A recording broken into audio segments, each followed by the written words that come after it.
Welcome to another episode of my wake-up call. This is Dr. Mark Goulston. I'm going to try to speak with a little more energy, although some of these days get to be a little exhausting. Today, I want to talk to you about the power of true vulnerability. And it's something I'm discovering that I want to share with you. I don't know if you can use it, but it's really been quite remarkable. One of the things that I've always had difficulty with is letting people care about me. I'm the doctor, I'm the therapist. It's up to me to care about you. You ask how I'm doing. I say, fine, let's focus on you. And that's how I've been all my life. And apparently there's a few people who care about me. And a couple months ago, I was speaking to one of them, and he said, so how are you doing? And instead of saying, I'm fine, I said, well, I've got some issues. And then I told him about my situation, that I have this illness that is heading towards acute leukemia. The prognosis seems to be fluctuating.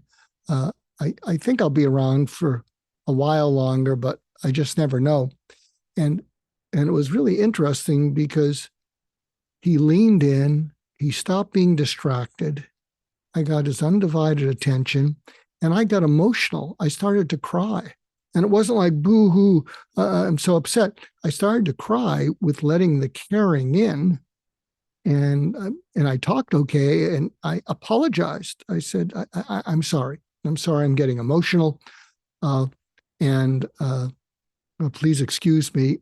And he said to me, don't apologize. And I was taken aback. And I said, well, I don't want to burden you. I'm here to help you.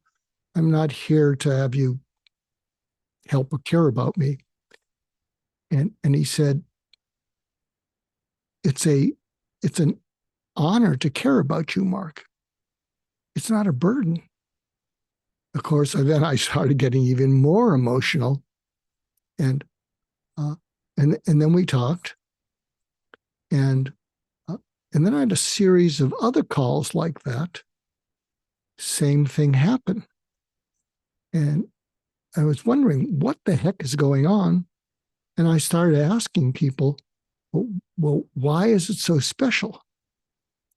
And here's some of the responses I got, which kind of blew me away. One person said to me, this is the most emotionally intimate conversation I've ever had in my life. And I think it's because, well, I was just open. I was just emotional, showing it to him.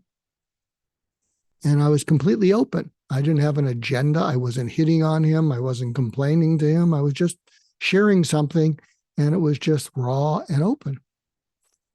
Then another person said to me, I envy you. And I thought to myself, what is going on? I said, what do you mean? He said, I don't envy that you're sick. He said, I envy that you feel safe enough and free enough in this conversation to just be the way you are. And yes, you're emotional, but you're open and you're free. You're free to be open. And he said, I've never felt that free or safe to be open with anyone.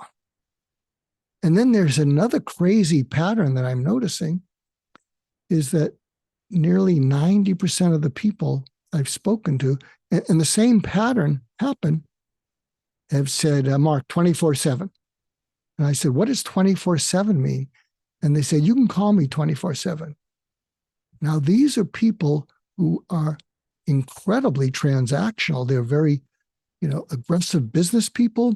They don't like anyone wasting their time. They don't like anyone hitting on them. If I had called them with a business deal or an idea, they would have been polite, then they would have ghosted me. And here they were saying 24/7. They probably picked up that that's pretty safe because I'm never going to call any of them 24/7. But those three things, the idea that this was emotional intimacy, that they felt I was being open with them and trusting with them and safe with them, something they didn't feel with anyone else. And then this offering of 24/7, and they really meant it. So I want to share that with you. I don't know how you can use it or where you can use it. It did cause me to reflect on times I've been that vulnerable and open. And again, without complaining, without burdening people. And there have probably been maybe 5 occasions in my entire 75-year-old life. And as I recalled those 5 occasions, it had the same effect. I don't think they said the same things as people have been saying to me now, but what happened is it totally flipped the relationship with that person. And I'm sharing this with you because I think there's a power in being vulnerable, open, feeling safe enough to become emotional, and not emotional in telling a story that you tell, because we know the power of stories. And sometimes we tell a story, and when we get to a certain point, we automatically tear up on cue.